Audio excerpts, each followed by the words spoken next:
Hello and welcome in.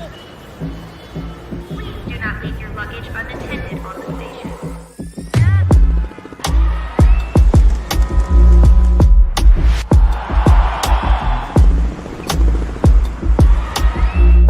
Welcome to the show. Hello, welcome in. First intermission, Avs and you. I don't know what hockey club. Avs and hockey club. Avs versus HC. Colorado Avalanche in Utah tonight. First game back after the Christmas break, and we are scoreless in the Rockies. Megan, how about that? Last battle of the Rockies so far this season. Before we get overly into things, your broad strokes thoughts on that first. Given some of the weirdness that we've seen in the game that immediately follows the holiday break, I'm pretty happy with that period.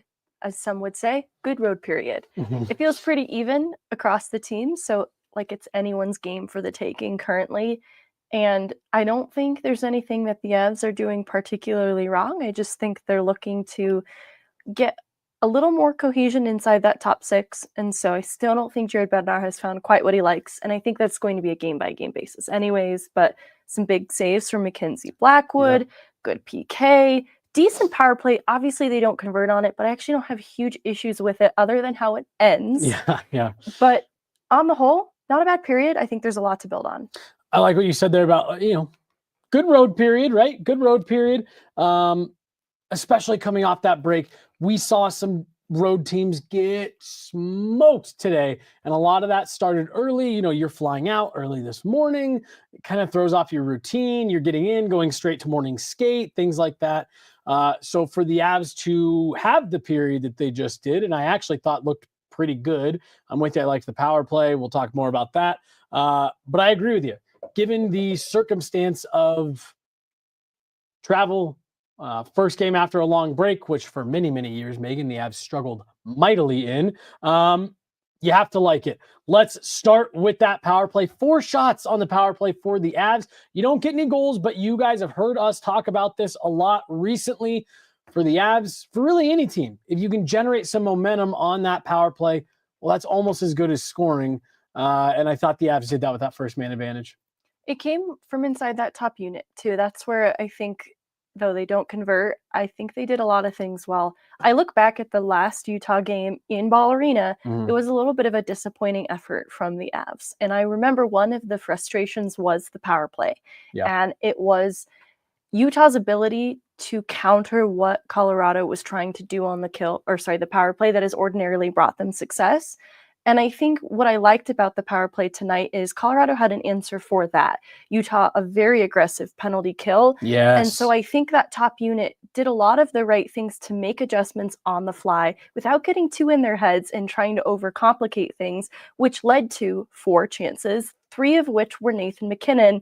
One that I distinctly remember, a net front chance that was a little bit different of a look. Nathan MacKinnon shot from the high slot, Nathan MacKinnon right at the net front. So they were doing different things, adding some variety, and that's what I liked. The second unit jumps over the boards, and it got a little bit dicey, some chances going the other way. I made the comment to you, Megan, I don't like the pass just inside the blue line. The Avs have made, plays once they get inside the zone, not far beyond the blue line for a long time. But it's always been Nathan MacKinnon pushing people back. They get the zone, and it's an easy pass. It just feels like that pass that we're seeing just beyond the blue line, in my opinion, is the more problematic part of this zone entry and not so much the slingshot play coming through the neutral zone that they've run for a long time. Things like that. I'm not liking that little play inside the blue line, and that led to multiple chances against on the power play for that second unit. Obviously, Devon Taves makes a nice play coming back. It doesn't cost them, but like you said, you don't love the way it ends, and really in that last 30, 45 seconds of the only power play they had in that period, I did not love that. I did not like the way that looked.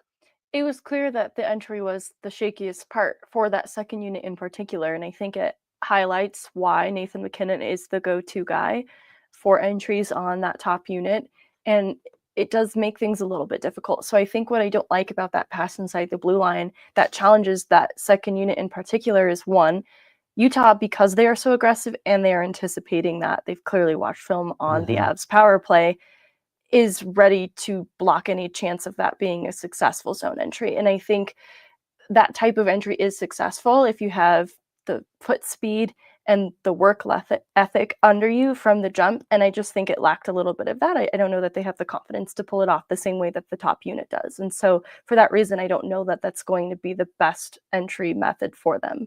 Well, and you just mentioned the as we're getting a look at Cal Ritchie's one-timer goal on the power play.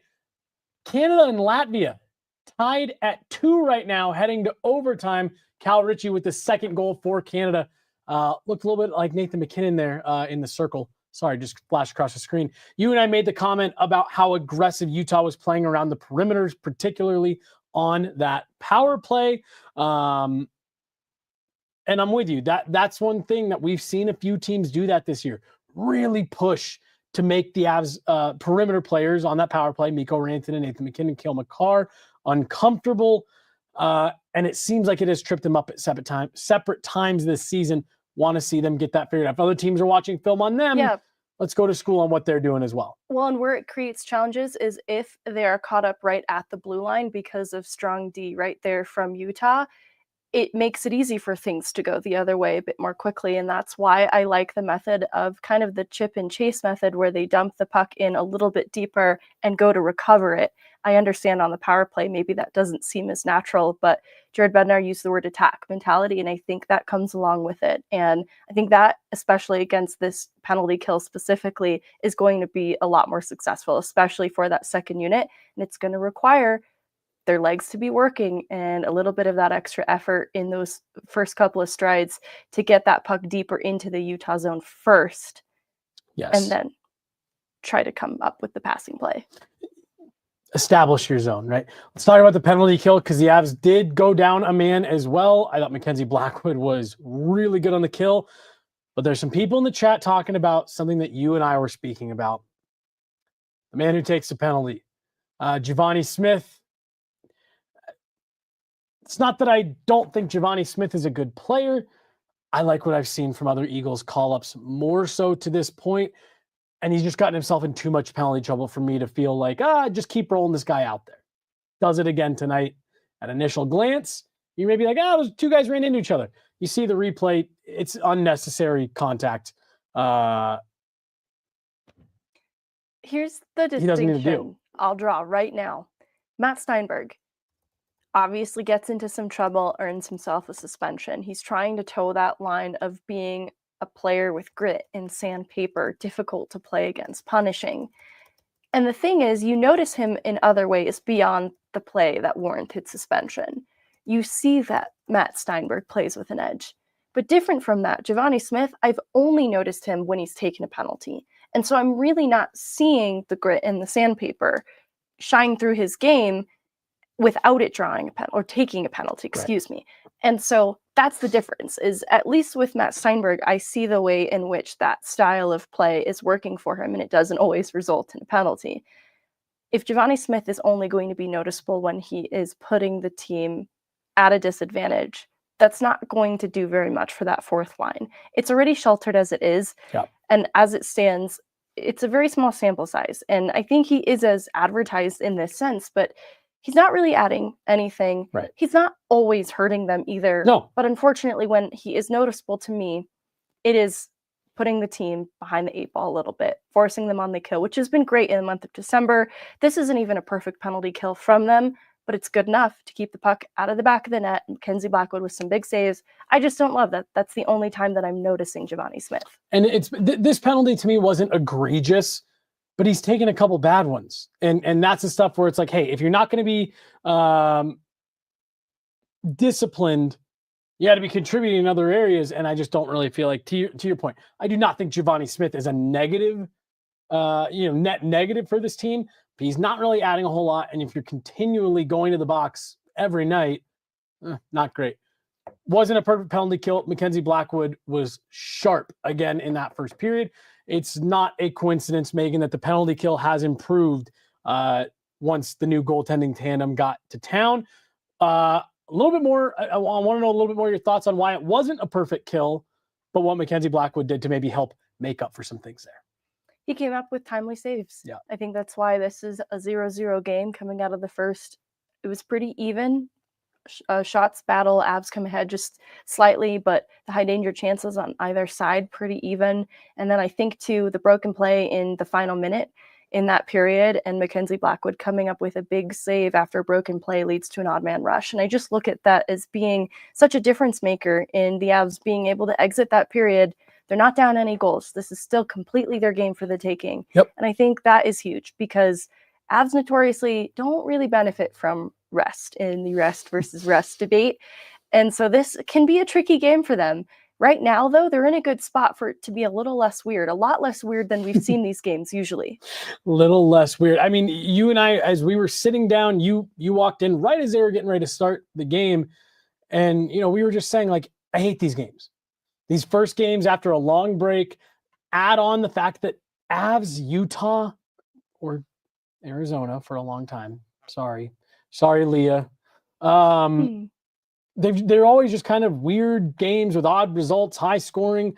And really, that was what I liked about that period for the Avs was you could tell that Jared Bednar had this group prepared, come out, not weather the storm of Utah, but weather the storm of getting yourself into this game, getting your legs activated and getting your brain turned on. I thought the Avs did that in a lot of different areas. And once again, I just feel like Mackenzie Blackwood, tonight Mackenzie Blackwood and on other nights, Scott Wedgwood, have allowed them to settle into this game. Not that I thought the Avs needed time to settle into this one. They weren't like getting run out of the building. But you knew that there was a chance that the Avs would come out tonight and look a little rusty and, need some time to settle in. You had to travel. Utah didn't. I thought Mackenzie Blackwood gave him that chance, but I do not want to overshadow in his own right, Karel Vejmelka. Handful of big saves in that first period, specifically on that early power play where the Avs got 4 shots on net. If it weren't for Vejmelka, if it weren't for either goalie, I feel like there could be a 1, maybe even 2 goal lead in either direction. I look at Nathan MacKinnon a lot too, challenging Vejmelka to make those saves and kind of demanding it to keep this a 0-0 game exiting the first. So in the same way that we are hyping up Mackenzie Blackwood, very similarly, you're right to talk about the difference maker Vejmelka was. I think Utah did some things well too to deny chances in inner ice from Colorado. They were getting kind of that initial pass off to drive it inside home plate, but it was hard to get it to the net. And so I think they're going to have to work hard then to combat some of Utah's lane management because they did block a lot of attempts from getting to the net, but Vejmelka came up with some pretty big saves as well. And look, like he was a goaltender that you and I had both talked about at different times on different shows about maybe being a goaltender that the Avs would target. This is why he has that ability to kind of ramp his game up a little bit. The Avs feels like have had his number in the past, but he's very good there in the first. Going to tie up some odds and ends here real fast. There's a comment here in the chat. Taves is absolutely flying around out there. Rested him some good. I thought that was a good period from Devon Taves. We just did the Avs player ranking pyramid on the pod last week or earlier this week. Yeah, Friday. Was it just no? I don't even know. I don't know. It might have been Monday. It was Monday. It was Monday. It was Monday. Jeez Louise. And we had Taves. He had actually moved down on our player ranking pyramid because we were just saying, look, there's more that's expected of you. I thought what we saw in that first period, that is what you expect out of Devon Taves. Yeah. Or at least closer to. How about that? I feel really good about that period from Taves. One, he gets, the pairs sort of return to what we've expected them to be throughout the course of this year. Taves and Makar reunited again. The Sams have been split up because Josh Manson has returned. And so Malinsky on that bottom pairing. Taves, he not only recovers Middlestad's mistake on the power play, but he recovers his own mistake in a pretty expert way. And he does it easily. He does it without taking a penalty. I really liked a lot of what I saw. It was smart and responsible hockey that also prevented some dangerous opportunities and makes life a little easier for Mackenzie Blackwood. Parker Kelly hit 2 posts in that period, 1 on each net. He skimmed the crossbar on a shot on Vejmelka that he was just a bit too high on, and then just threw the puck right at Mackenzie Blackwood, hit the outside of the post, and Blackwood kind of had to scramble a bit. No harm, no foul, but Ooh. Yeah, that was a little scary. I don't want to key in on it too much because I No. like the opportunity he had on Vemelka, Yeah. the passing play from that line too. I like to see it because we kind of ranked Kiviranta pretty highly in our pyramid, and I want to see that line continue to get going, especially because right now that fourth line, I just don't think it's really trusted enough to make a huge difference in the game. Mhm. And the top six is still figuring it out, but that third line continues to be a bit of a staple. So Parker Kelly, no more pucks on your own goaltender. Did you notice Casey Middlestad at all? Okay, I was Because thinking he stripped of the puck on the Lawson Krause shorthanded chance. That was the only time he jumped out to me. Sorry. here's my thing. He actually had a great first period at the faceoff dot. The whole of the team, proud to say that, don't normally get to say that, wins the faceoff battle, at least in the first period. But I don't really notice him except for obviously the mistake in the giveaway on the power play. And so I actually don't think he did things as bad in that period as perhaps it seems, and keying in on the one mistake that he made, especially because he did have such a great period at the faceoff dot. But that's where I think the whole of that top six is not going right now. That second line doesn't seem to be much of a threat. Nathan MacKinnon individually feels like a threat, but I think that I want to see Ross Colton and Val Nichushkin and Casey Middlestat get going again. I thought I had one more. I had one more talking point. Any and I thoughts on Josh forgot. Manson? First period back. No notes. And I think that's a good thing. I have a hilarious note. Okay, perfect. Let's hear it. Do you want to know who leads the team in shots right now? Tell me it's Josh Manson. It's Nathan MacKinnon, Oh. tied with Josh Manson. Oh, damn. All right, perfect. And I think Interesting. that's hilarious. And I'm going to be honest, I haven't fully noticed that. Specifically, I For think sure, a lot yeah. of McKinnon's shots on net came off that power play opportunity, whereas for Manson, I'm going to need to pay closer attention to whatever he's doing out there. Yeah.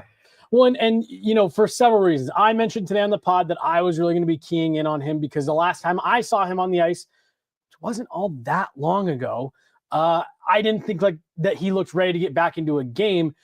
For him to be able to be putting pucks on net and not making egregious mistakes, given that he's still, you know, coming back from this injury, he's missed some time.